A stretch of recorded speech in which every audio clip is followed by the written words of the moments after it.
जय श्री कृष्णा, राधे राधे। आप सभी भक्तों का आपके अपने YouTube चैनल श्री कृष्ण दीवानी में हार्दिक स्वागत है।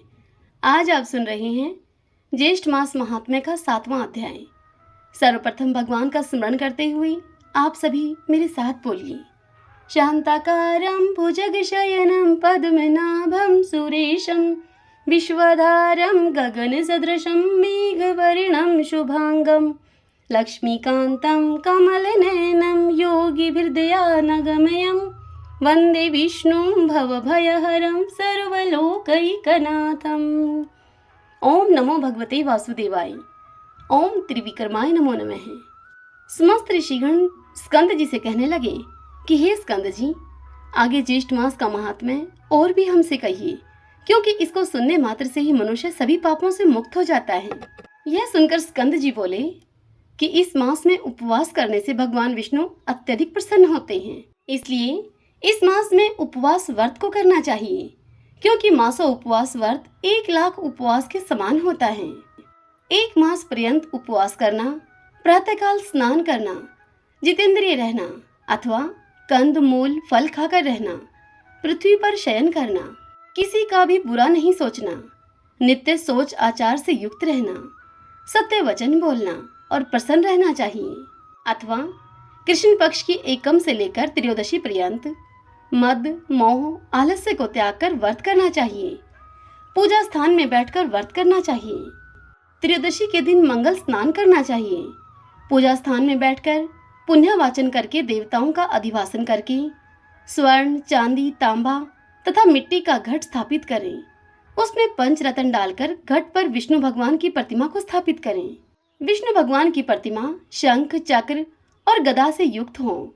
लक्ष्मी जी की गरुड़ की स्वर्ण से युक्त प्रतिमा हो।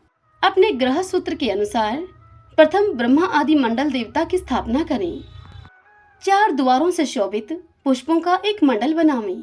केले के स्तंभ से युक्त करें उसे और विविध प्रकार के तोरण से युक्त करके मंडप के मध्य भाग में भगवान विष्णु को स्थापित करें। तदंतर अनेक उपचारों से पकवान पायस खांड और दही का मिला हुआ भात, ऋतु के पुष्प, नारियल, फल, धूप, दीप, तांबूल और अन्य सुगंधित वस्तुओं से भगवान का पूजन करें, उन्हें भोग लगाएं। रात्रि को पुराणों की कथा का श्रवण करें, जागरण करें और फिर श्री हरि के भक्तों से कीर्तन कराएं। गीत वाद निर्घोष आदि से आधी रात तक समय व्यतीत करके प्रातःकाल होने पर नदी में स्नान करें। नित्य नियम करके ब्राह्मणों का अनुमोदन करके 5 ब्राह्मणों को ऋत्विजों का वरण करें और उनका वस्त्र और आभूषण से पूजन करें। कुंड या वेदी में अग्नि स्थापन करके विधि पूर्वक हवन करें। तदंतर पुरुष सूक्त के मंत्रों से 16 आहुतियां देवें। शर्करा, घृत, तिल, पायस, खीर की 108 आहुति विष्णोर नुकेति मंत्र से देवें। हवन के पश्चात पूर्ण आहुति करके शेष हवन को समाप्त करें। ऋषियों को दक्षिणा देकर उन्हें गोओं का दान दें। छाता और जूते का दान करें। 10 प्रकार के जो दान हैं वे भी देवें और अपनी शक्ति के अनुसार ब्राह्मण को भोजन करावें। उसके पश्चात दक्षिणा देकर ब्राह्मण को प्रसन्न करें। 2 वस्त्रों से भूषित जो विष्णु जी की प्रतिमा है वह अन्य गुरु को यह मंत्र पढ़कर देवें। मंत्र है, हे केशव, हे भगवान, आप इस प्रतिमा को ग्रहण करें। इस प्रतिमा को देने और लेने वाले हम दोनों का ही उद्धार करता आप केशव भगवान हैं। ऐसे केशव भगवान को नमस्कार है। यह मंत्र पढ़कर दक्षिणा के सहित भगवान विष्णु की प्रतिमा कुटुंबी और क्षत्रिय श्रेष्ठ ब्राह्मण को देकर व्रत का पारणा करें। जो मनुष्य जगती तल में इस दुर्लभ व्रत को करते हैं वे शोक और मोह से छुटकर अवश्य ही मनोवांछित फल प्राप्त करते हैं। इस व्रत को 13 वर्ष तक करके व्रत की संपूर्ण सिद्धि के लिए अति दुर्लभ उद्यापन करें। प्रथम सपत्नीक 13 ब्राह्मणों को निमंत्रित करके उनका वस्त्र आभूषण से पूजन करें और 13 गौओं का उन्हें दान करें, जो कि वस्त्र आभूषण और वस्त्रों से युक्त हो। वह गौ बलवान और बहुत दूध देने वाली हो। गौओं के साथ यथाशक्ति दक्षिणा देकर ब्राह्मणों को भूयसी दक्षिणा देवें। अपनी प्रवृत्ति के अनुसार पूर्वोक्ति हवन आदि कर्म करें। श्रेष्ठ विष्णु के व्रत में किसी प्रकार की कंजूसी न करें। यथाशक्ति जो कुछ भी किया जाता है वह सब सफल होता है और जो दंभिक अथवा शठ है उनका सब किया हुआ निष्फल चला जाता है। इसलिए सभी उपायों से अपनी शक्ति के अनुसार श्री विष्णु भगवान का पूजन करना चाहिए। इति श्री ज्येष्ठ मास महात्म्ये व्रतो उपवास महात्म्य वर्णनम सप्तम अध्याय संपूर्ण। ओम नमो भगवते वासुदेवाय। ओम त्रिविक्रमाय नमो नमः। अब तक हमने अयोध्या महात्म्य को सुना। अब आज से हम सेतु महात्म्य का श्रवण करेंगे। भगवान श्री राम ने समुद्र में जहाँ सेतु बांधा था उस क्षेत्र को रामेश्वर कहा जाता है। तो आज से हम रामेश्वर क्षेत्र की महिमा का श्रवण करेंगे। सभी बोलिए जय जय सिया राम, जय हनुमान। शुक्लांबरधरं विष्णुं शशिवर्णं चतुर्भुजं प्रसन्नवदनं ध्यायेत सर्वविघ्नोपशान्तये। जिन्होंने श्वेत वस्त्र को धारण कर रखा है, जिनका चंद्रमा के समान गौर वर्ण है, 4 भुजाएं हैं और मुख पर प्रसन्नता छा रही है, ऐसे भगवान विष्णु का सब विघ्नों की शांति के लिए ध्यान करना चाहिए। नैमिषारण्य तीर्थ में शौनक आदि ऋषि अष्टांग योग के साधन में तत्पर होकर एकमात्र ब्रह्म ज्ञान के साधन में संलग्न थे। वे सभी महात्मा संसार बंधन से मुक्ति चाहने वाले थे। उनमें ममता का सर्वथा अभाव था। वे ब्रह्मवादी धर्माज्ञ, किसी के दोष को न देखने वाले, सत्यवर्ती, इंद्रिय संयमी, क्रोध को जीतने वाले तथा सब प्राणियों के प्रति दया रखने वाले थे। शौनक आदि महर्षि इस परम पवित्र मोक्षदायक नैमिषारण्य में अतिशय भक्ति के साथ सनातन देव भगवान विष्णु की पूजा करते हुए तपस्या में लगे रहते थे। एक समय उन महात्माओं ने उत्तम सत्संग का आयोजन किया। उसमें वे परम पुण्यमयी पाप नाशक कथाएं कहते और मुक्ति के उपाय पर परस्पर प्रश्नोत्तर किया करते थे। इसी अवसर पर वहां व्यास जी के शिष्य महाविद्वान पौराणिकों में श्रेष्ठ मुनिवर सूत जी आए। उन सूत जी को देखकर शौनक आदि महर्षियों ने अर्घ्य आदि के द्वारा उन सूत जी का पूजन किया। जब वे सूत जी सुखपूर्वक उत्तम आसन पर बैठ गए, तब महर्षियों ने सूत जी से पूछा, हे सूत जी, जीवों की संसार सागर से किस प्रकार से मुक्ति होती है? भगवान शिव तथा विष्णु में मनुष्यों की भक्ति कैसे होती है? ये तथा अन्य सब बातें भी आप कृपा पूर्वक हमें बताइए। तब सूत जी ने पहले अपने गुरु श्री व्यास देव जी को प्रणाम करके इस प्रकार से कहना प्रारंभ किया। सूत जी ने कहा कि ब्राह्मणों, श्री रामचंद्र जी के द्वारा बंधाए हुए सेतु से जो परम पवित्र हो गया है, वह रामेश्वर नामक क्षेत्र सब तीर्थों में उत्तम है। उसके दर्शन मात्र से संसार सागर से मुक्ति हो जाती है। भगवान विष्णु और शिव में भक्ति तथा पुण्य की वृद्धि होती है। सेतु का दर्शन करने पर मनुष्य सब यज्ञों का कर्ता माना गया है। उसने सब तीर्थों में स्नान और सब प्रकार की तपस्या का अनुष्ठान कर लिया। सेतु में स्नान करने वाला पुरुष विष्णु धाम में जाकर वहां मुक्त हो जाता है। सेतु, रामेश्वर लिंग और गंधमादन पर्वत का चिंतन करने वाला मनुष्य सब पापों से मुक्त हो जाता है। हे द्विजवरों, जो सेतु की बालुकाओं में शयन करता है, अर्थात वहां की मिट्टी में लेटता है, सोता है, उसकी धूल से वेष्टित होता है, उसके शरीर में बालू के जितने कण सटते हैं, उतनी ब्रह्म हत्याओं का नाश हो जाता है।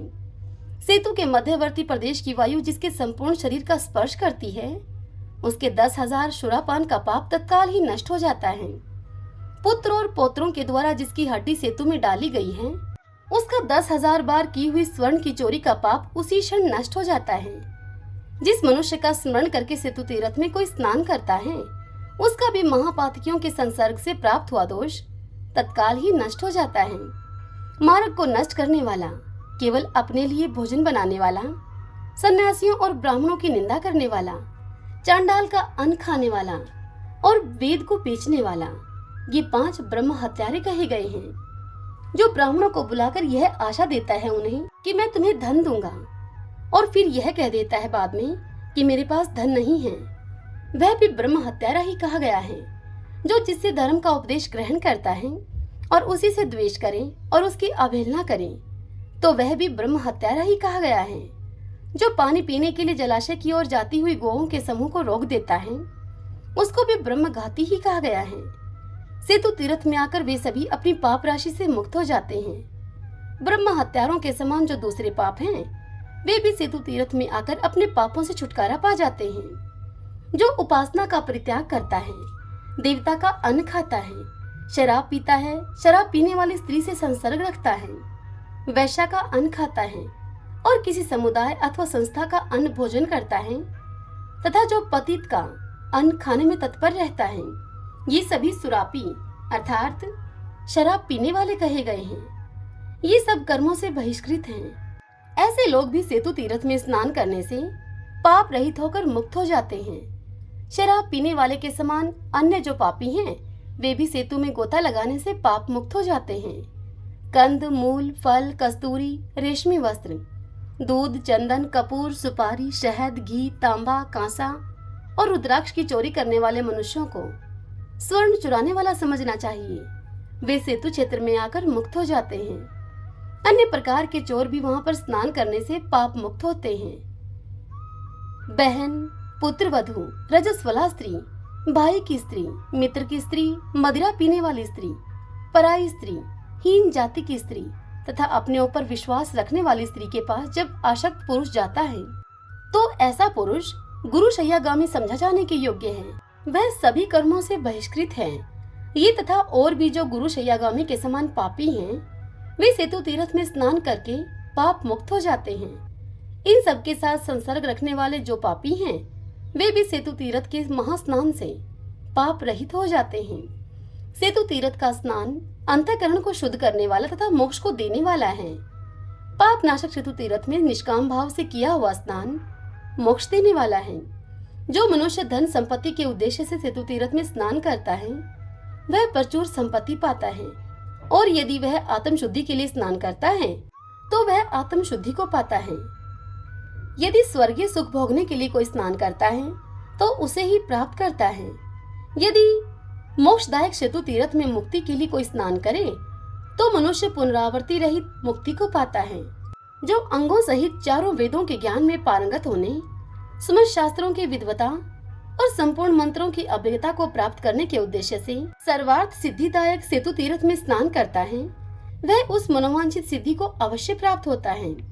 श्रद्धालु मनुष्य हो या कोई श्रद्धाहीन, यदि वह सेतु तीर्थ में स्नान करता है तो इहलोक और परलोक में कभी भी दुख का भागी नहीं होता। संसार में कामधेनु, चिंतामणि तथा कल्प वृक्ष जिस प्रकार मनुष्यों को अभिष्ट वस्तुएं प्रदान करते हैं, ठीक वैसे ही सेतु स्नान मनुष्यों के सब मनोरथों को पूर्ण करता है। जो मनुष्य सेतु तीर्थ में जाने वाले पुरुष को धन धान्य अथवा वस्त्र आदि देकर उस कार्य में प्रवृत्त कराता है, वह अश्वमेध आदि यज्ञों के उत्तम फल को पाता है। उसके ब्रह्म हत्या आदि पापों का नाश हो जाता है। जो मनुष्य मैं सेतु तीर्थ में जाऊंगा इस प्रकार से ऐसा कहकर दूसरों से धन लेता है और धन लेकर लोभवश सेतु तीर्थ में नहीं जाता, उसको ब्रह्मघाती कहते हैं। जो संपन्न होकर भी दरिद्र की भांति सेतु तीर्थ में जाने के लिए लोभवश धन की याचना करता है, उसे विद्वानों ने चोर कहा है। जिस किसी उपाय से हो सके मनुष्य प्रसन्नता पूर्वक सेतु तीर्थ की यात्रा करे। जो वहां तक जाने में असमर्थ हो, वह ब्राह्मणों को दक्षिणा देकर उनसे वहां की यात्रा करवावे। हरिओम तत्सत। ओम नमो भगवते वासुदेवाय। जय जय सिया राम। ओम सूर्याय नमो नमः। आइए भगतजनों, अब संकीर्तन करते हुए इस कथा का समापन करते हैं। श्री कृष्ण गोविंद हरे मुरारी, हे नाथ नारायण वासुदेव। श्री कृष्ण गोविंद हरे मुरारी, हे नाथ नारायण वासुदेव। श्री कृष्ण गोविंद हरे मुरारी, हे नाथ नारायण वासुदेव। श्री कृष्ण गोविंद हरे मुरारी, हे नाथ नारायण वासुदेव। श्री कृष्ण गोविंद हरे मुरारी, हे नाथ नारायण वासुदेव। आशा करती हूँ आज की यह कथा आप सभी को पसंद आई होगी। यदि ऐसा हो तो वीडियो को आप लाइक करें और कमेंट बॉक्स में ओम नमो भगवते वासुदेवाय लिखें। और यदि आप मुझे पहली बार सुन रहे हैं तो हमारे चैनल श्री कृष्ण दीवानी को आप सब्सक्राइब कर लीजिएगा। बेल आइकन के बटन को भी हिट कर लीजिएगा ताकि हमारे आने वाले सभी नए वीडियोस की जानकारी सबसे पहले आप तक पहुंच सके। हरे कृष्णा।